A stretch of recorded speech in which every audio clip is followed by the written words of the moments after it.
Bonsoir à tous. Donc en effet, le sujet que je vais traiter, ça vient d'être dit, c'est sens du travail, bonheur et motivation. Avec un sous-titre, philosophie du management. Philosophie du management, donc philosophie pour les managers, et donc philosophie pour vous. Puisque managers, les uns et les autres, c'est exactement ce que vous êtes. Ça veut dire que vous faites un métier vraiment difficile. Alors j'entends bien qu'il y a peu de métiers absolument faciles. Mais votre métier de manager est particulièrement difficile parce que votre travail de manager, c'est exactement de faire travailler les autres. Eh bien, je vais vous dire, les autres, travailler, ils ne préféreraient pas. J'entends bien que tous, évidemment, préfèrent travailler dans votre entreprise plutôt qu'être chômeurs, bien sûr. Mais tous, ou presque tous, préféreraient être rentiers plutôt qu'avoir besoin de travailler dans votre entreprise pour gagner leur vie. D'ailleurs, posez-vous la question de savoir quel pourcentage de vos collaborateurs continueraient à travailler chez vous s'ils avaient gagné ne serait-ce que 60 millions d'euros au loto européen. Comme il y a quelques années, un pizzaiolo de Chambéry. Combien continueraient à travailler chez vous? Eh bien, la réponse, qui tendanciellement sera très proche de 0%. Ah oui, le pizzaiolo, il a arrêté de travailler, bien sûr. La réponse, qui tendanciellement sera très proche de 0%, dit assez clairement l'essentiel. C'est à savoir que pour la quasi-totalité de vos collaborateurs et subordonnés, travailler dans votre entreprise, ça n'est pas d'abord une vocation, ça n'est pas d'abord un plaisir, c'est d'abord une contrainte. Et bien sûr, il est difficile de faire bien faire aux autres quelque chose qu'ils ne font que parce qu'ils sont contraints de le faire. Eh bien, cette difficulté, c'est exactement la difficulté du management. C'est la difficulté de votre métier. Alors bien sûr, ça a toujours été vrai que c'était un métier difficile que celui de faire travailler les autres. Vous savez, au fond, gardien d'esclaves, ça ne devait pas non plus être drôle tous les jours. Oui, mais manager, c'est quand même beaucoup plus difficile. Parce que justement, ce ne sont pas des esclaves. Ce sont des salariés. Autrement dit, le fouet fait défaut. C'est pour ça qu'on a inventé le management. Mais non seulement ça a toujours été un métier difficile, mais d'évidence, c'est encore plus difficile aujourd'hui. Dans cette civilisation des loisirs, comme on dit maintenant depuis plusieurs décennies, et encore plus dans la dernière période, à l'heure des 35 heures, les lois Aubry, à l'heure de la RTT, comme on dit, et au moment où les jeunes, spécialement, me disent souvent les chefs d'entreprise, les jeunes ont perdu le sens du travail. Et puis patatras, la pandémie qui vient s'ajouter à ça. Pendant le confinement, j'étais chez moi comme tout le monde, donc je regardais la télé un peu plus que d'habitude et j'ai vu je ne sais combien de reportages où on interrogeait les gens des micro-trottoirs, où le journaliste demandait aux gens « Qu'est-ce que la pandémie a changé dans votre vie ?» Réponse quasi unanime, la pandémie, ça m'a ramené à l'essentiel. Alors le journaliste demande, mais c'est quoi pour vous l'essentiel? Alors les uns répondent, c'est mes enfants, c'est mes amis, ma vie privée, le sport, que sais-je. J'en ai pas vu un seul, pas un seul, qui ait dit, ça m'a ramené à l'essentiel, à mon travail. Et oui, la pandémie a rappelé aux managers que le travail, c'est très important, mais que ce n'est pas l'essentiel. Et puis, il a fallu reprendre, après le chômage partiel, rester chez soi pour 90% de son salaire, ce n'était pas si mal que ça pour beaucoup de vos collaborateurs, peut-être pour plusieurs d'entre vous. Et revenir bosser pour 10% du salaire en plus, il y en a qui ont eu du mal. D'ailleurs, alors il y a eu le télétravail, mais qui a des avantages, des inconvénients. Au début, la productivité était très bonne. Au sortir du premier confinement, tous les patrons me disaient c'est incroyable, ils bossent plus chez eux que chez nous. Maintenant, quand j'en parle aux patrons, c'est un peu plus modéré, les réactions. Un grand patron d'une énorme compagnie d'assurance, ils ont fait des études, ils ont constaté que l'absentéisme croissait en proportion du télétravail. Plus les gens font de télétravail, plus il y a d'absentéisme. C'est contre-intuitif, on aurait pu penser le contraire. Ben non. Spécialement, me disait ce patron, les 25-40 ans. Mais 25-40 ans dans une boîte, ça compte quand même. Voilà, tout ça. Bref, on a envie de vous dire, dure saison pour les managers. Voilà. Votre travail, c'est de faire travailler les autres. Pas de peau, les autres travailler, ils ne préféreraient pas. Parce que eux, ce qu'ils cherchent, d'ailleurs fort légitimement, ce n'est pas le travail, c'est le bonheur. Manque de peau, là encore, ce que vous leur proposez, ce n'est pas du bonheur, c'est du boulot. Vous voyez, il semble qu'en quelque chose, il y ait mal donne dès le départ. Et c'est cette mal donne-là qu'un management bien conduit doit se donner pour but de lever. Mais d'ailleurs, à bien y réfléchir, l'entreprise qui les emploie, votre entreprise, ce n'est pas non plus le travail qu'elle cherche. Il faut vraiment avoir passé trop longtemps à l'ENA, qui n'existe plus, pour croire sérieusement que le but d'une entreprise, c'est de créer des emplois, comme on dit. Tartufferie, qu'on appelle en France le patriotisme économique. Il suffit de s'intéresser d'un peu près à l'économie en général et à l'entreprise en particulier pour comprendre très vite que le but ordinaire d'une entreprise, à part quelques exceptions qui existent mais qui sont l'exception, mais le but ordinaire d'une entreprise, ce n'est pas de créer des emplois, c'est de créer de la richesse et ce faisant d'assurer sa propre pérennité.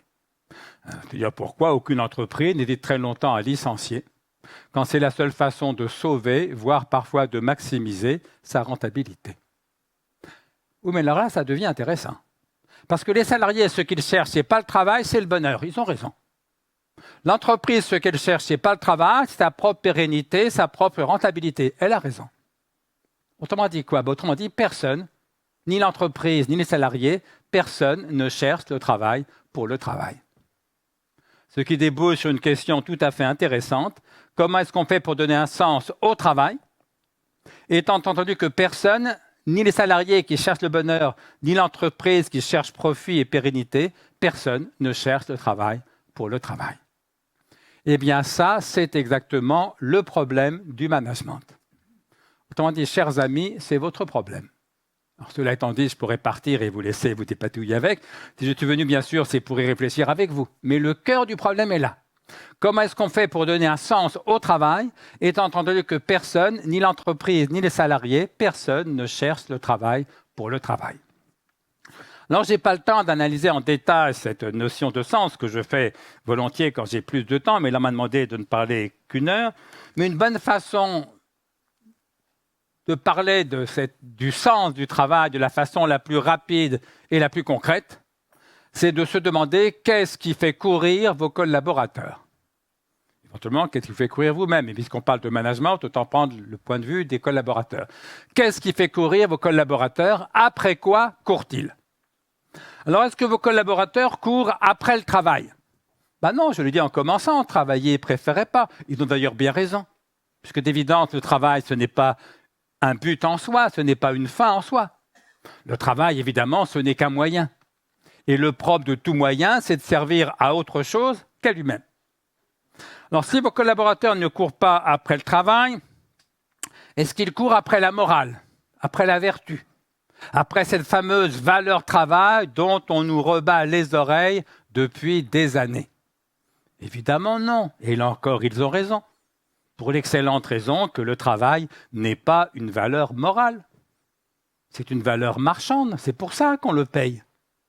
Vous ne payez pas vos collaborateurs pour être aimants, justes ou généreux. Ça, c'est des valeurs morales. Oui, mais bizarrement, il n'y a pas de marché.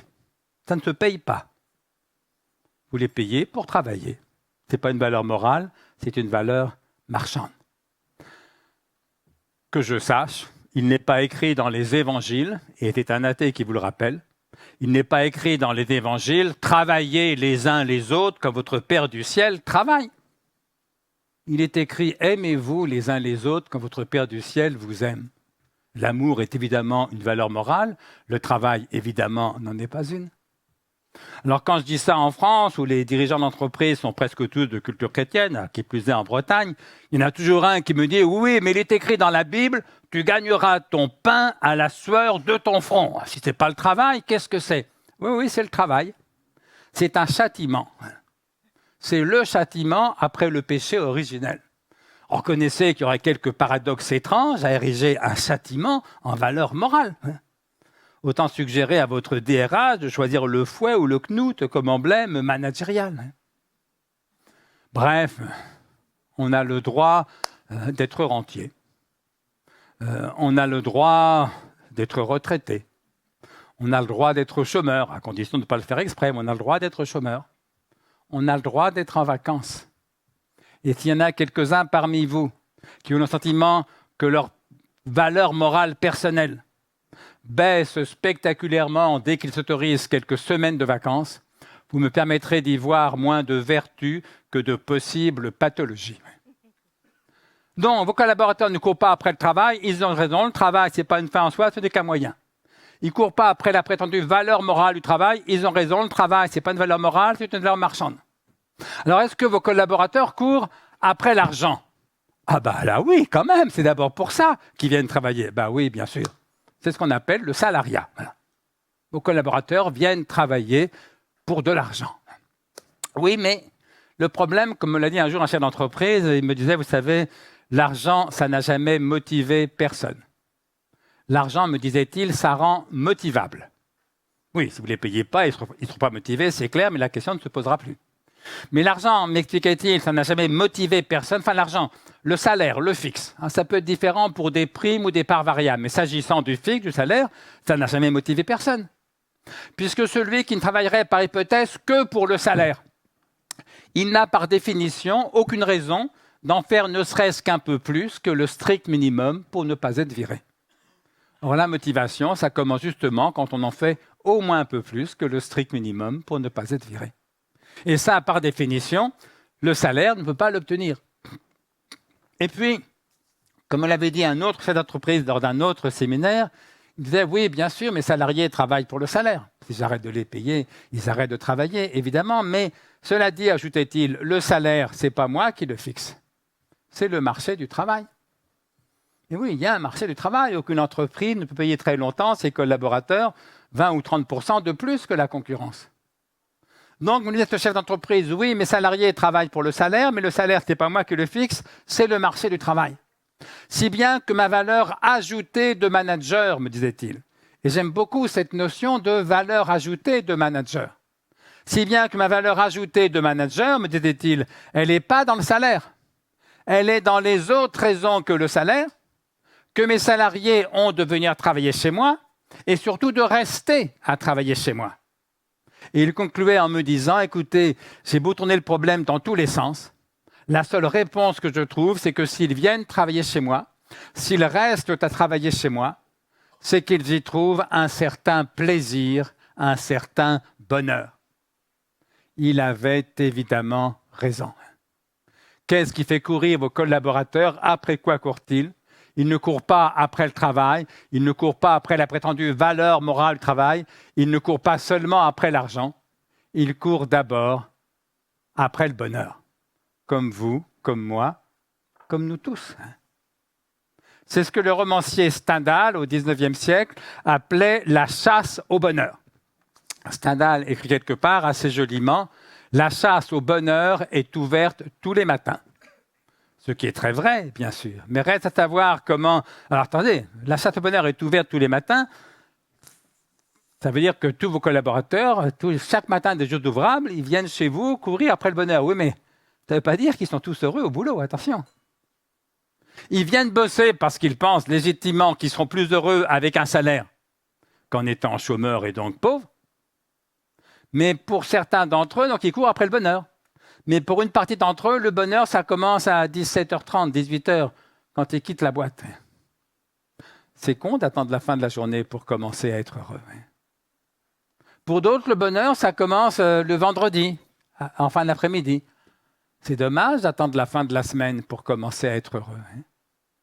Pour d'autres, le bonheur commence début juillet, début août, au début des grandes vacances. C'est con d'attendre la fin de l'année scolaire pour commencer à être heureux. Pour d'autres, croit-il, le bonheur commencera quand ils seront à la retraite. Alors là, c'est quand même très très con d'attendre la fin de la vie pour commencer à être heureux. Voilà, tous vos collaborateurs viennent bosser chez vous parce qu'ils courent après le bonheur. Ça ne veut pas dire qu'ils sont tous heureux au boulot. Et c'est bien sûr ça qu'il faut essayer d'obtenir. Donc voilà, qu'est-ce qui fait que vos collaborateurs ils courent tous après le bonheur? Reste à savoir, disais-je, comment fédérer ces différentes chasses au bonheur pour les rendre à la fois mutuellement avantageuses et donc économiquement efficaces.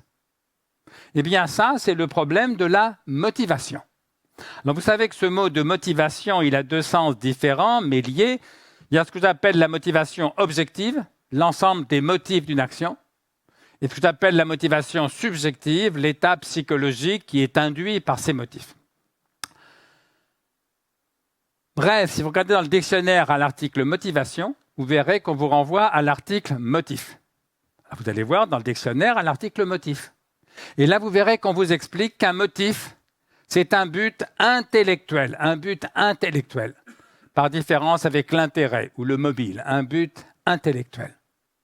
Bien, la première fois que j'ai fait cette petite recherche, je me suis dit « aïe ». Aïe parce que j'étais convaincu, et je reste convaincu, qu'il n'y a pas de but intellectuel. Autrement dit, si la motivation c'était ça, il n'y aurait jamais de motivation. Il n'y a pas de but intellectuel pour l'excellente raison que l'intelligence n'a jamais fait courir personne. Je l'illustre d'un exemple de père de famille, si vous voulez. Imaginez que tel de vos enfants, un adolescent, 15-16 ans au lycée, ne fout rien en mathématiques. Vous lui dites « tu dois travailler tes maths ». Le gamin vous répond « d'accord papa, d'accord maman, je veux bien travailler mes maths, mais à une condition. C'est que tu me démontres mathématiquement qu'il faut faire des mathématiques ». Bien là, vous êtes mal. Vous êtes même très mal, parce que le plus grand mathématicien du monde est incapable de démontrer mathématiquement qu'il faut faire des mathématiques. Pour une raison très simple, mais très forte, c'est que la proposition « il faut faire des mathématiques » n'est pas une proposition mathématique. Si bien que pour motiver votre gamin à travailler ses maths, vous allez devoir agir non pas sur son intelligence, il n'est d'ailleurs pas plus bête qu'un autre, et puis surtout, je vous mets au défi de le rendre plus intelligent. Pour motiver votre gamin à travailler ses maths, vous allez devoir agir non pas sur son intelligence, mais sur son désir, bien sûr. Et comme par hypothèse, il n'a pas envie de faire des maths, s'il aimait ça, il n'y aurait pas de problème. Comme par hypothèse, il n'a pas envie de faire des maths, vous allez devoir trouver autre chose que les mathématiques, autre chose que votre gamin désire, pour le motiver à faire des mathématiques qu'il ne désire pas. Alors par exemple, vous allez lui dire, écoute, il faut travailler tes maths parce que tu m'as dit que tu voulais faire médecine plus tard. Voilà, pour faire médecine dans de bonnes conditions, il vaut mieux avoir un bon niveau en mathématiques. Le gamin ne désire pas faire des maths, mais il désire faire médecine. Vous appuyez sur la médecine qu'il désire pour le motiver à faire des mathématiques qu'il ne désire pas. Ça, c'est le cas idéal. Il faut dire aux jeunes parents qui sont ici que ça n'arrive pratiquement jamais, ce genre de choses, dans la vraie vie.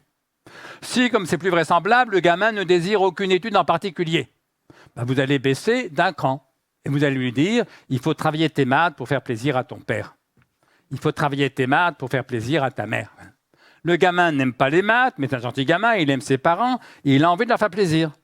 Vous appuyez sur le désir qu'il a de vous faire plaisir pour le motiver à faire des mathématiques qu'il ne désire pas. Et si même ça ne marche pas, vous descendez encore d'un cran et vous lui dites « il faut travailler tes maths parce que si tu as la moyenne à ton prochain contrôle, je t'achète une nouvelle tablette, un nouveau téléphone portable, un nouvel ordinateur, que sais-je ». Vous allez me dire « c'est nul, d'accord, mais on n'a pas toujours le choix des moyens ». Le gamin ne désire pas faire des maths, il désire une nouvelle tablette. Vous appuyez sur la tablette qu'il désire pour le motiver à faire des mathématiques qu'il ne désire pas. Bref, ce que je veux vous faire comprendre par cet exemple de père de famille, c'est qu'il n'y a pas de but intellectuel, parce qu'il n'y a de but que pour et par le désir. Le désir. Si je devais diriger un jour une école de management ou de marketing, c'est-à-dire souvent les mêmes, je ferais inscrire en lettres d'or dans le hall d'entrée une formule d'Aristote, 4e siècle avant Jésus-Christ, en Grèce, l'un des plus grands philosophes de tous les temps, comme chacun sait, Aristote écrit simplement ceci, « Le désir est l'unique force motrice ».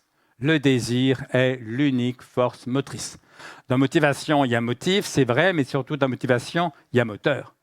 Le moteur, c'est ce qui meut, et bien voilà, ce qui meut un homme ou une femme, ce n'est jamais l'intelligence, c'est toujours le désir.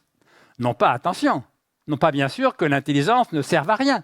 Non, l'intelligence sera très utile, souvent indispensable, pour choisir le chemin qui mène au but. Ça oui, bien sûr. Mais ce qui vise le but, ce qui en fait un but proprement, Ce n'est jamais l'intelligence, c'est toujours le désir. Et sur le mur de droite du hall d'entrée de mon école de management, je mettrai une formule de Spinoza, 17e siècle après Jésus-Christ, en Hollande. Spinoza écrivait, au fond, l'idée est la même, le désir est l'essence même de l'homme, de la femme, de l'être humain. Le désir est l'essence même de l'homme. Autrement dit, nous sommes des êtres de désir. Eh bien ça nous dit quelque chose de tout à fait essentiel sur le métier qui est le vôtre. Parce que si le désir est l'unique force motrice, Aristote, si le désir est l'essence même de l'homme, Spinoza, bref, si nous sommes des êtres de désir, ça veut dire qu'un dirigeant d'entreprise, c'est d'abord et avant tout un professionnel du désir de l'autre. Professionnel du désir de cet autre particulier qui est le client, c'est ce qu'on appelle le marketing. Professionnel du désir de cet autre particulier qui est le collaborateur, le salarié, c'est ce qu'on appelle le management. Eh bien, des deux côtés, alors inégalement d'un côté ou de l'autre en fonction du poste concret de tel ou tel d'entre vous, mais des deux côtés, côté client, marketing, côté salarié, management, vous êtes d'abord et avant tout des professionnels du désir de l'autre. Ça veut dire que pour vous tous, la question la plus importante de toutes, la question des questions, c'est évidemment qu'est-ce que le désir ? Qu'est-ce que le désir ? Et ce qui me tue, c'est que vous avez dû faire d'excellentes études, j'imagine, les uns et les autres. Et je soupçonne pourtant qu'on ne vous a jamais expliqué clairement ce que c'était que le désir. Vous avez fait d'excellentes études qui sont malencontreusement passées à côté de l'essentiel. Si bien qu'il me reste exactement 40 minutes pour essayer de compenser une éducation ratée. 40 minutes, c'est quand même très court. On ne peut pas faire un cours sur toutes les théories philosophiques du désir, il y faudrait des semaines. Je ne vais en retenir que deux. Les deux plus importantes, à mon sens, les deux plus éclairantes, qui sont d'une part la théorie de Platon, par laquelle je vais commencer, d'autre part la théorie de Spinoza, par laquelle je vais poursuivre. Alors attention, les deux sont vrais, bien sûr. J'ai peu de temps, je n'ai pas commencé à faire un cours sur des théories que je crois fausses. Non, les deux sont vraies, et pourtant vous allez voir qu'elles s'opposent frontalement. C'est pourquoi notre vie en général et votre métier en particulier sont tellement compliqués. Je commence par la théorie de Platon. Alors Platon, le maître d'Aristote, donc on est en Grèce, 4e siècle avant Jésus-Christ, là encore, mais une génération avant Aristote, puisqu'Aristote a été l'élève de Platon. À la question « Qu'est-ce que le désir ?», Platon répond dans un petit livre célébrissime qui s'appelle « Le banquet ». Le banquet est un livre qui porte sur l'amour. La question centrale dans le banquet de Platon, c'est « Qu'est-ce que l'amour ?» Et à cette question centrale, « Qu'est-ce que l'amour ?» Platon répond par une double équation. Platon répond « L'amour est désir ». Première équation. L'amour est désir. Et deuxième équation, le désir est manque. L'amour est désir et le désir est manque. Et Platon enfonce le clou en écrivant ce qu'on n'a pas, ce qu'on n'est pas, ce dont on manque, voilà les objets du désir et de l'amour. Ce qu'on n'a pas, ce qu'on n'est pas, ce dont on manque, voilà les objets du désir et de l'amour. Ça se joue très simplement, et voilà pourquoi le bonheur, si souvent, est manqué. Voilà pourquoi, comme dit le poète Louis Aragon, il n'y a pas d'amour heureux. Pas de panique pour les jeunes mariés s'il y en a dans la salle. Spinoza va venir sauver votre couple pas plus tard que dans 10 minutes. Enfin, si c'est encore possible, je ne peux pas non plus faire des miracles, moi, mais si c'est possible, on va entreprendre avec Spinoza de sauver votre couple dans les 10 minutes qui suivent, mais avant d'entreprendre avec Spinoza de sauver votre couple, prenons le temps avec Platon de comprendre qu'il y a bien en effet quelque chose à sauver, qu'il y a bien, comme on dit, un problème quelque part. Ce que tous ceux qui sont mariés depuis quelques années ont compris depuis longtemps. Le problème, c'est quoi ? Le problème, c'est que si l'amour est désir et si le désir est manque, je n'aime et ne désire par définition que ce qui me manque, donc je n'aime et ne désire que ce que je n'ai pas. Alors qu'est-ce que c'est qu'être heureux ? Platon répond, être heureux, c'est avoir ce qu'on désire. Ah, pas forcément tout ce qu'on désire, parce qu'on sait bien qu'à ce compte-là, on ne sera jamais heureux, mais enfin être heureux, c'est avoir une bonne part, peut-être la plus grosse part de ce qu'on désire. Très bien. Mais si le désir est manque, tu ne désires que ce que tu n'as pas. Et si tu ne désires que ce que tu n'as pas, eh bien par définition, tu n'as jamais ce que tu désires. Et donc, tu n'es jamais heureux, puisqu'être heureux, c'est avoir ce qu'on désire. Non pas, bien sûr, qu'aucun de nos désirs ne soit jamais satisfait. La vie, heureusement, n'est pas difficile à ce point. Mais dès qu'un de nos désirs est satisfait, il n'y a plus de manque puisqu'il est satisfait. Ou mais si le désir est manque, s'il n'y a plus de manque, il n'y a plus de désir. Vous n'avez donc pas ce que vous désirez, il n'y a plus de désir. Vous avez ce que vous désiriez avant, du temps où vous ne l'aviez pas. Oui, mais là, chers amis, je suis désolé, être heureux, c'est pas avoir ce qu'on désirait. Être heureux, c'est avoir ce qu'on désire. Et vous, ce que vous avez, c'est pas ce que vous désirez. C'est ce que vous désiriez avant, du temps où vous ne l'aviez pas. C'est pour ça que vous n'êtes pas heureux. Pardon pour ceux ici qui sont pleinement heureux, c'est pas moi qui le donne tort, c'est à Platon. Mais comme il donne par la même raison à Spinoza, je vous en félicite par avance. Je leur demande simplement 5 minutes de patience, le temps que j'explique aux autres, bien sûr, pourquoi les autres, eux, ne sont pas heureux. Oui, mon idée, en gros, évidemment, c'est qu'on a une grosse majorité ici à être tantôt chez Platon, tantôt chez Spinoza, tantôt heureux, tantôt pas heureux, peut-être plus souvent d'ailleurs dans l'entre-deux, qui les sépare ou qui les unit. Mais que justement, pour comprendre le fonctionnement de cet entre-deux, il importe de comprendre d'abord la logique de chacun des deux pôles qui en structurent l'espace. Bien voilà, le pôle Platon, c'est le pôle du manque. Tant que je n'aime et ne désire que ce qui me manque, je n'aime et ne désire que ce que je n'ai pas, je n'ai donc jamais ce que j'aime et désire, je ne suis donc jamais heureux. 2 exemples pour rendre ça plus concret. Premier exemple qui vous concerne, le travail. Souvenez-vous de ce salarié que vous avez embauché il y a 6 mois. Vous savez, celui qui sortait de 18 mois de chômage, 18 mois de galère. Ça faisait 18 mois qu'il se disait tous les soirs, tous les matins, qu'est-ce que je serais heureux si je retrouvais un boulot. Et il y a 6 mois, vous l'avez embauché. Emploi à plein temps, contrat à durée indéterminée, en Bretagne, le bonheur. Enfin, le bonheur. Le problème, bien sûr, c'est que depuis que vous l'avez embauché, le travail ne lui manque plus. Ah non, il en a du travail. Il en a même beaucoup à la vérité. Il en a plein les bras du boulot. Et puis très vite, il en a plein le dos. Parce que si le désir est manque, dès lors que le travail ne lui manque plus, il ne désire plus travailler. Non, lui, ce qu'il désire, comme tout le monde, c'est les week-ends, les vacances, la retraite. Et si l'amour est désir, ça veut dire qu'il n'aime pas son travail. Bref, ce que Platon nous aide à comprendre et qui en dit long sur la difficulté de votre métier de manager. Ce que Platon nous aide à comprendre, c'est que le travail ne peut faire le bonheur que d'un chômeur. Oui, mais il ne fait pas ce bonheur puisqu'il n'a pas de travail. Le travail lui manque et il souffre de ce manque. Et le travail ne fait pas le bonheur de vos collaborateurs puisqu'ils ont du travail. Qu'en conséquence, celui-ci ne leur manque plus, ce qui les rend capables de le désirer et de l'aimer.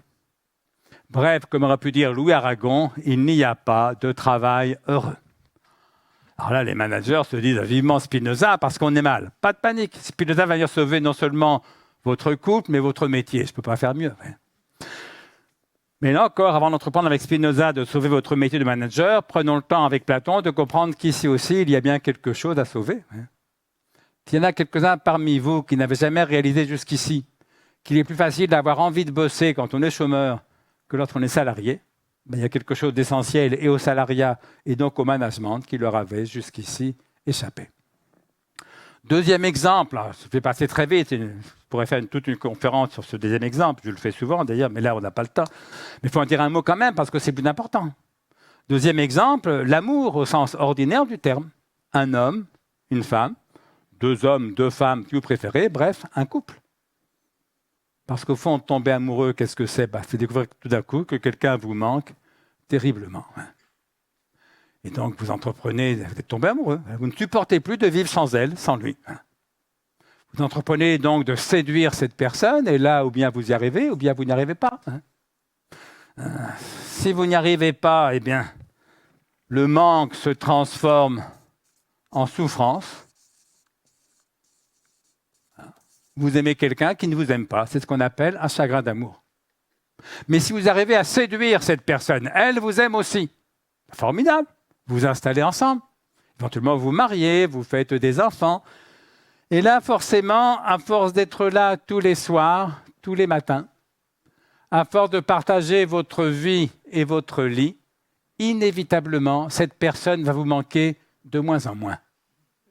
Ce n'est pas qu'elle n'est pas bien, hein, c'est qu'elle est là, simplement. C'est qu'à la lettre, elle ne manque plus.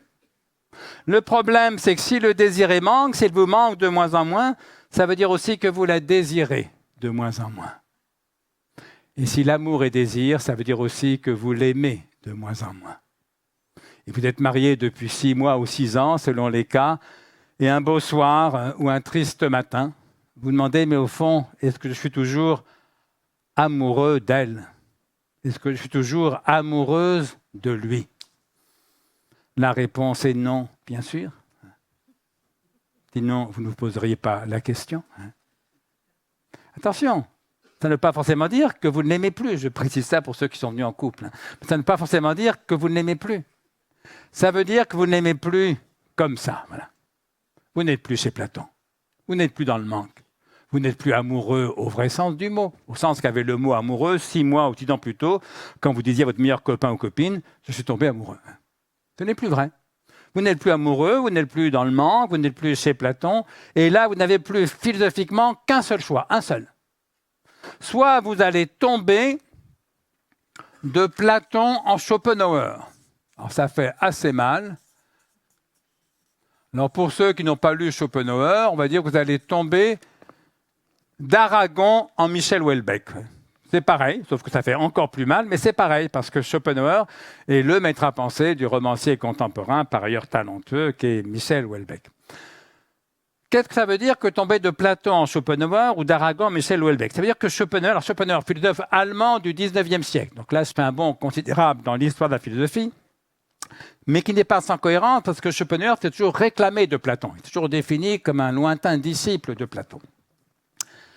Qu'est-ce que ça veut dire que tomber de Platon en Schopenhauer? Ça veut dire que Schopenhauer, au XIXe siècle, résume tout ça, ce que je viens de montrer là en un quart d'heure, en une phrase, dont je dis toujours que c'est la phrase la plus triste de toute l'histoire de la philosophie. Comme ça, là, on aura touché le fond, on ne pourra plus que remonter.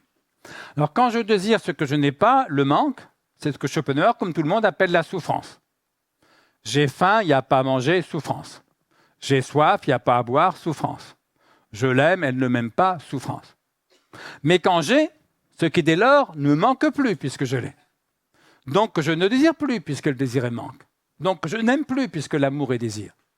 Il n'y a pas de souffrance, il n'y a pas de manque. Oui, mais je ne peux pas être heureux, je ne peux pas avoir ce que je désire. Il n'y a plus de désir. Ce n'est pas le bonheur, ce n'est pas le malheur. C'est ce que Schopenhauer appelle simplement et fortement l'ennui. Qu'est-ce que c'est que l'ennui? Ce n'est pas le bonheur, ce n'est pas le malheur. L'ennui, c'est l'absence du bonheur au lieu même de sa présence attendue. J'avais rendez-vous avec le bonheur. Je me disais, qu'est-ce que je serais heureux si, qu'est-ce que je serais heureux quand? Le si se réalise, le quand c'est aujourd'hui, je ne suis pas heureux pour autant. Et j'avais rendez-vous avec le bonheur, je suis au rendez-vous, le bonheur n'y est pas, le bonheur m'a posé un lapin. Ce n'est pas que je sois malheureux, je ne suis ni heureux ni malheureux, simplement, je m'emmerde. Eh bien, la phrase la plus triste, selon moi, de toute l'histoire de la philosophie, écrite donc par Schopenhauer, est la phrase suivante. Schopenhauer écrit « Ainsi, toute notre vie oscille, comme un pendule, de droite à gauche, de la souffrance à l'ennui. » Fin de citation. Vous avez prévenu que ce n'était pas gai. Hein? Ainsi, toute notre vie oscille, comme un pendule, de droite à gauche, de la souffrance à l'ennui. Souffrance parce que je désire ce que je n'ai pas et je souffre de ce manque. Ennui parce que j'ai ce que dès lors je ne désire plus. Souffrance du chômeur, ennui du salarié. Souffrance du chagrin d'amour, ennui du couple. Il n'y a pas de couple où l'on ne s'ennuie jamais. Arrêtez de faire semblant. Et puis, c'est pas si grave, il n'y a pas que chez vous qu'on s'ennuie des fois, c'est normal, c'est ce qu'on appelle la vraie vie. Les couples où l'on ne s'ennuie jamais, ça n'existe que dans les mauvais romans d'amour, mais les très très mauvais, la collection Harlequin. Voilà. Les métiers où l'on ne s'ennuie jamais, ça n'existe que dans les mauvais livres de management. c'est-à-dire en gros dans les livres de management.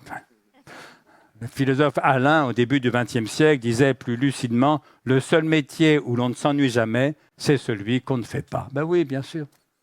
Moi, si quelqu'un me dit « Je ne m'ennuie jamais au boulot », ma première réaction, c'est pas de me dire « Tiens, il doit faire partie d'un comité directeur. » Ah non, ma première réaction, c'est de me dire « Encore un menteur » ou bien un inactif.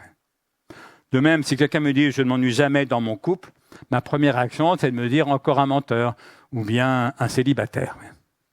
Il n'y a pas de métier où l'on ne s'ennuie jamais, il n'y a pas de couple où l'on ne s'ennuie jamais, mais fort heureusement, il y a beaucoup de couples et de métiers où l'on s'ennuie rarement. Où l'ennui n'est pas la règle, mais l'exception, bien sûr. Bref, il y a une chose que Platon n'explique pas. Peut-être une seule, ou plusieurs, mais qui reviennent eux-mêmes. Ce que Platon et Schopenhauer n'expliquent pas, c'est ce fait incontestable qu'il existe parfois des couples heureux. Ça met une raison forte d'aimer les couples quand ils sont heureux et de n'être pas platoniciens. Ce que Platon et Schopenhauer n'expliquent pas, c'est cet autre fait, mais qui revient au même, qu'il existe parfois des travailleurs heureux. Ça met une raison forte d'aimer le travail quand il est heureux et de n'être pas platonicien. Et comme ça, qu'il y ait des couples heureux, des travailleurs heureux, Platon et Schopenhauer sont incapables de l'expliquer, j'ai besoin d'une deuxième théorie du désir. C'est plus celle de Platon, c'est celle de Spinoza. Alors Spinoza, au XVIIe siècle, en Hollande, serait d'accord avec Platon pour dire que l'amour est désir, ça oui. Mais certainement pas pour dire que le désir est manque. On dit le geste philosophique de Spinoza, ça va être ça, remplacer un égal par un différent de. Pour Spinoza, oui, c'est vrai, l'amour est désir, mais non, assurément non. Le désir n'est pas manque parce que pour Spinoza,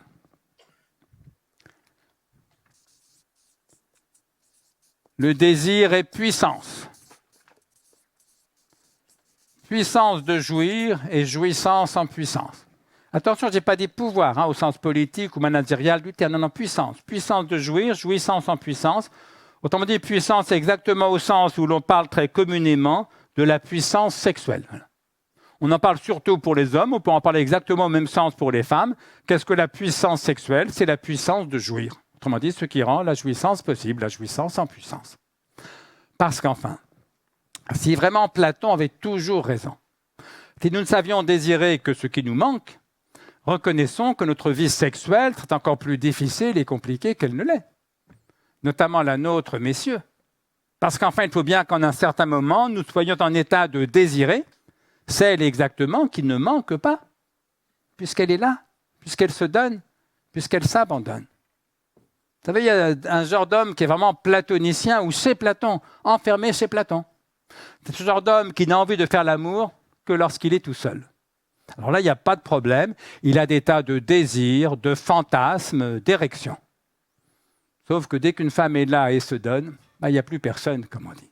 C'est ce qu'on appelle un impuissant ou un moment d'impuissance.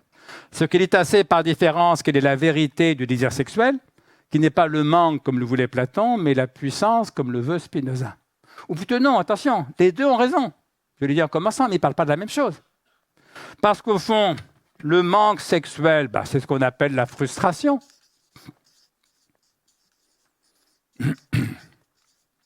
On a tous vécu ça à un moment ou l'autre de notre vie, mais oui, mais justement, on a assez vécu la frustration sexuelle pour ne pas la confondre avec la puissance sexuelle. Ce n'est pas du tout la même chose.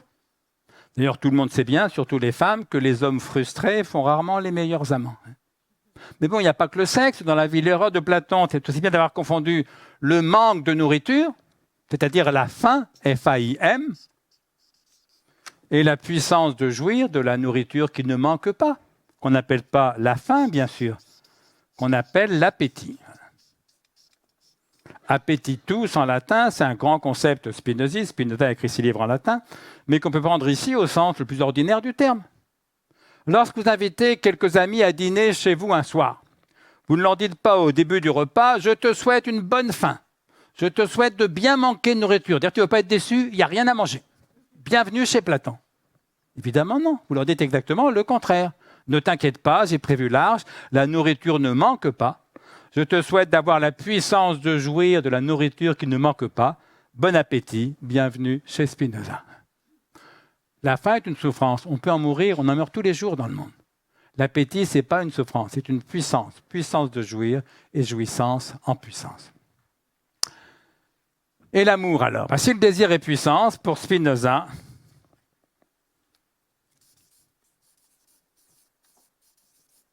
l'amour est joie. En vérité, Aristote l'avait déjà dit quelques 20 siècles plus tôt. De ce point de vue, Aristote est du même côté que Spinoza, comme Schopenhauer est du même côté que Platon. Dans une phrase pure comme l'aube, Aristote avait écrit « Aimer, c'est se réjouir. Aimer, c'est se réjouir. » Et là, vous comprenez que tout s'inverse.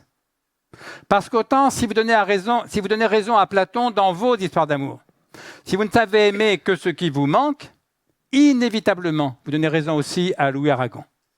Si l'amour est manque, Platon, alors Aragon, il n'y a pas d'amour heureux. Alors qu'à l'inverse, si c'est Aristote ou Spinoza que vous donnez raison dans vos histoires d'amour, si aimer pour vous, c'est vous réjouir, alors clairement, Aragon a tort. Il n'y a pas d'amour malheureux. Sauf dans le deuil, bien sûr. Parce que le deuil, alors au sens propre, l'autre est mort, ou au sens figuré, l'autre vous a quitté ou ne vous aime plus, le deuil recréant tragiquement le manque, vous renvoie brutalement, douloureusement chez Platon. Mais en dehors du deuil, si l'amour est joie, alors Aragon a tort, il n'y a pas d'amour malheureux. Et Spinoza dit donc en substance la même chose qu'Aristote, une formule un peu plus compliquée. Spinoza écrit « L'amour est une joie qu'accompagne l'idée d'une cause extérieure. » L'amour est une joie qu'accompagne l'idée d'une cause extérieure. Autrement dit, aimer, c'est se réjouir de. C'est ce petit « de » finalement que Spinoza ajoute à la pensée d'Aristote. Concrètement, qu'est-ce que ça veut dire? Ça veut dire que si quelqu'un vous dit « Je suis joyeux à l'idée que tu existes », ou bien « Il y a une joie en moi », eh bien tu vois, la cause de ma joie, c'est l'idée que tu existes. Ou plus simplement, à chaque fois que je pense à toi, cela me rend joyeux. Vous prendrez ça, bien sûr, pour une déclaration d'amour. Vous aurez raison, ça donne raison à Spinoza. L'amour est une joie qu'accompagne l'idée d'une cause extérieure.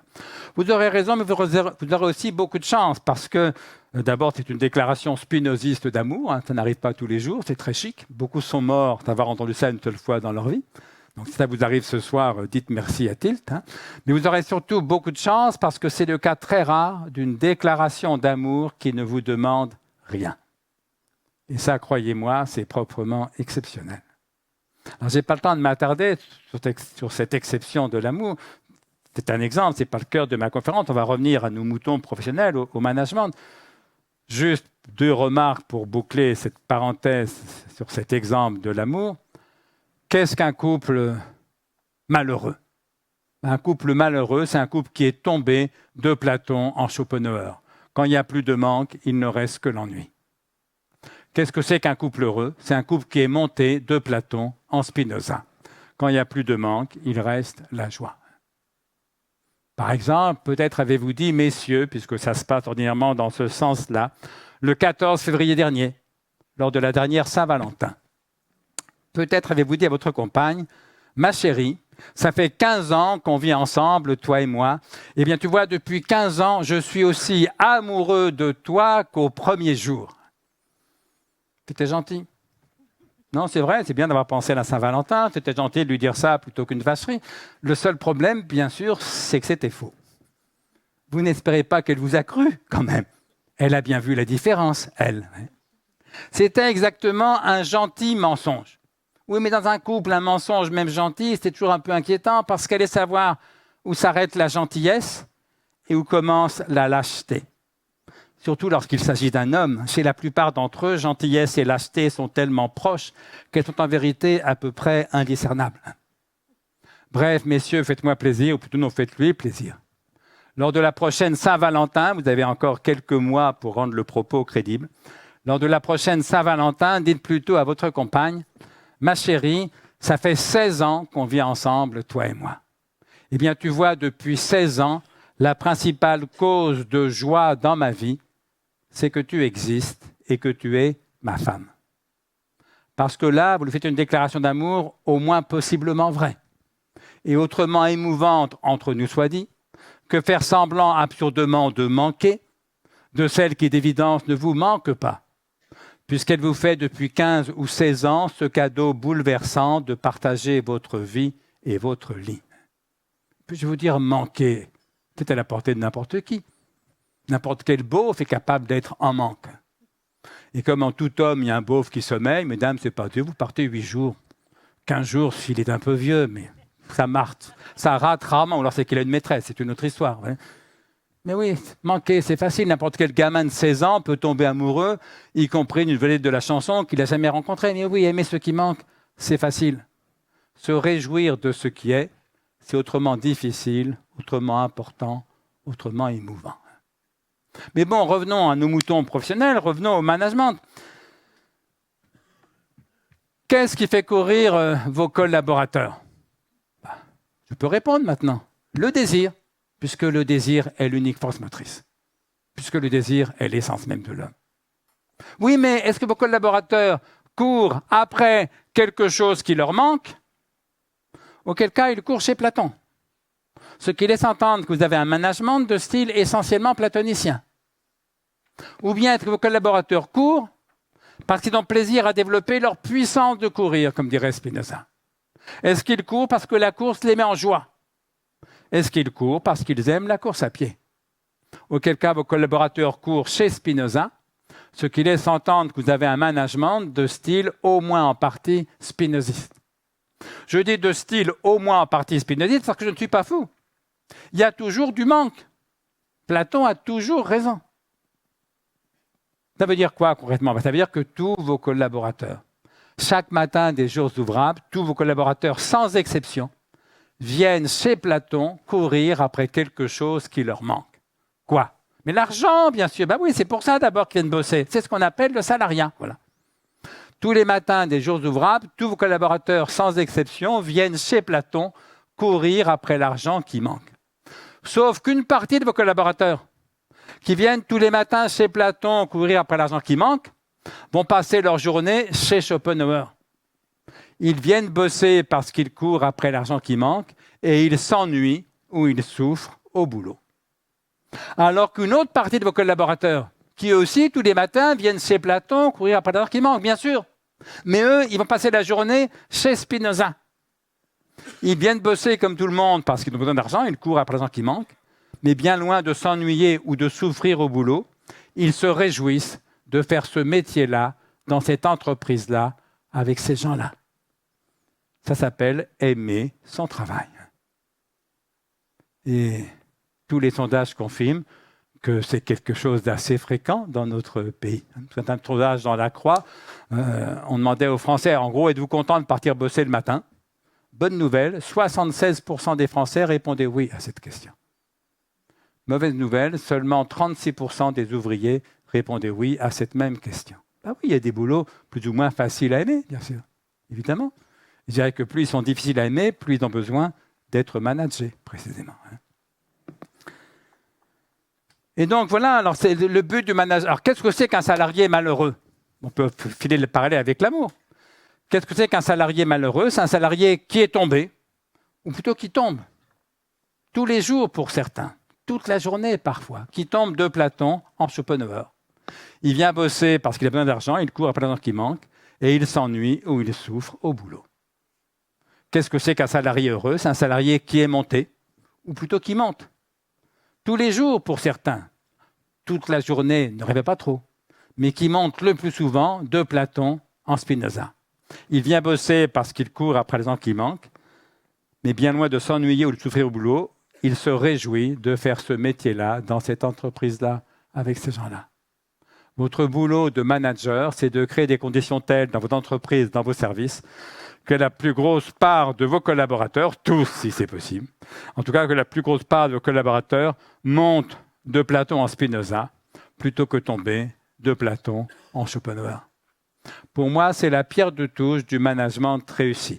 Le management est réussi dans une entreprise quand la grosse majorité des salariés, qui ne travaillent pas pour le plaisir, attention, ils travaillent pour l'argent, comme tout le monde.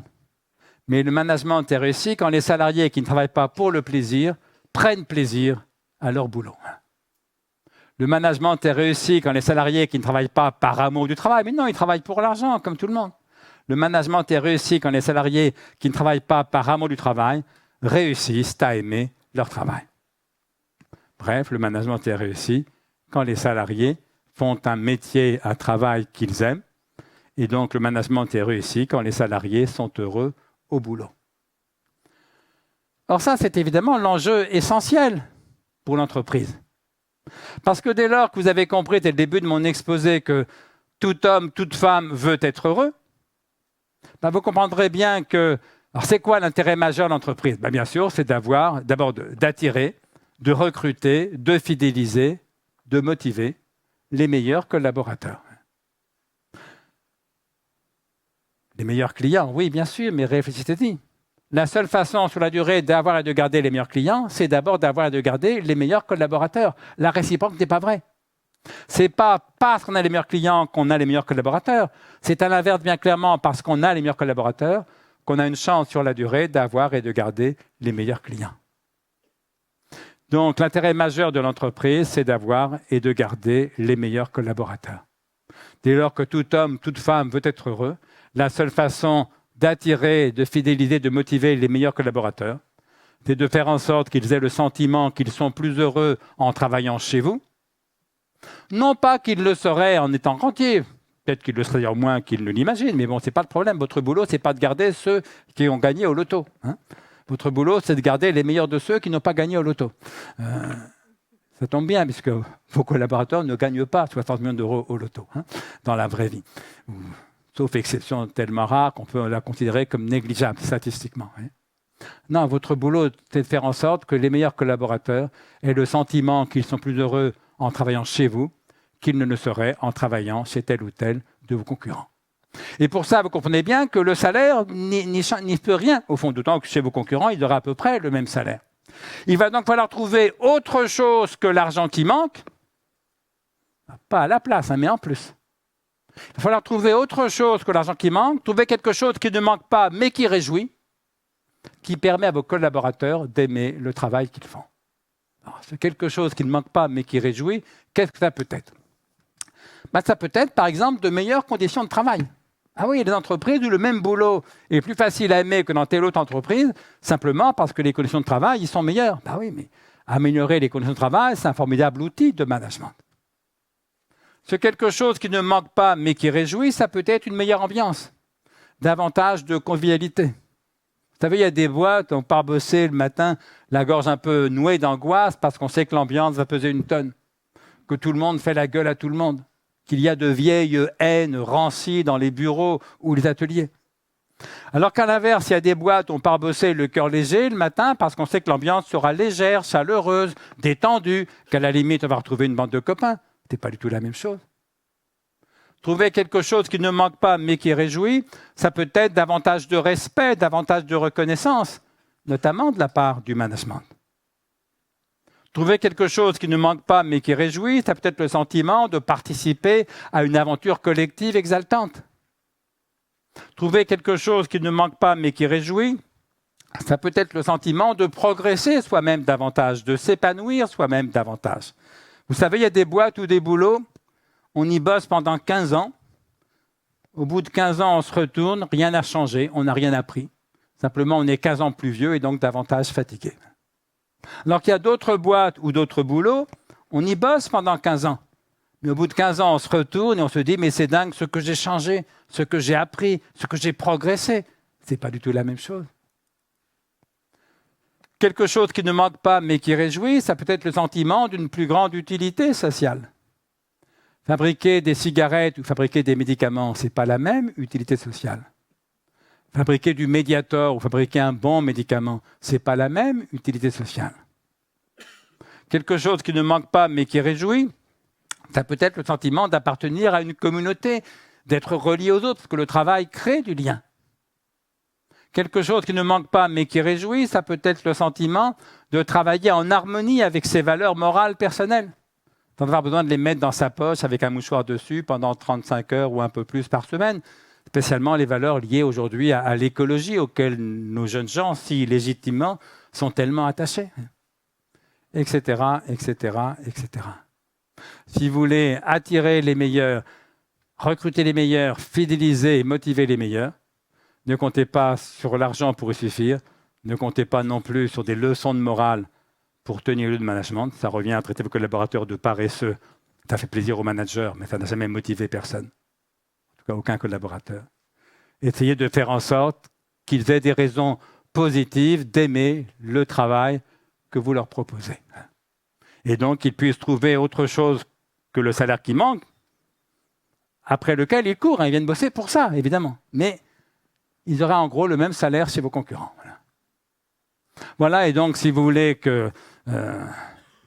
garder les meilleurs, les motiver, faites en sorte qu'ils aient le sentiment qu'ils sont plus heureux en travaillant chez vous qu'ils ne le seraient en travaillant chez tel ou tel de concurrent. Ce qui veut dire, et c'est mal par là, que quand on est manager, se soucier du bonheur professionnel de ses collaborateurs. Je ne parle pas du bonheur privé, ta femme, ton mari, tes gosses. Mais quand on est manager, se soucier du bonheur professionnel de ses collaborateurs, de leur bien-être professionnel. A fortiori, combattre leur malheur ou leur mal-être professionnel, ce n'est pas la cerise sur le gâteau. Ce n'est pas un supplément d'âme. Ce n'est pas de la philanthropie. C'est le cœur de votre métier. Parce que l'intérêt majeur de votre entreprise, c'est de garder les meilleurs collaborateurs. Vous n'y parviendrez que si vous créez des conditions telles qu'ils aient le sentiment qu'ils sont plus heureux en travaillant chez vous qu'ils ne le seraient en travaillant chez tel ou tel de vos concurrents. Un dernier mot, puisqu'on va nous servir à manger. Il me reste pour finir à vous souhaiter non pas une bonne faim, mais vous l'avez compris, un excellent appétit. Merci à tous.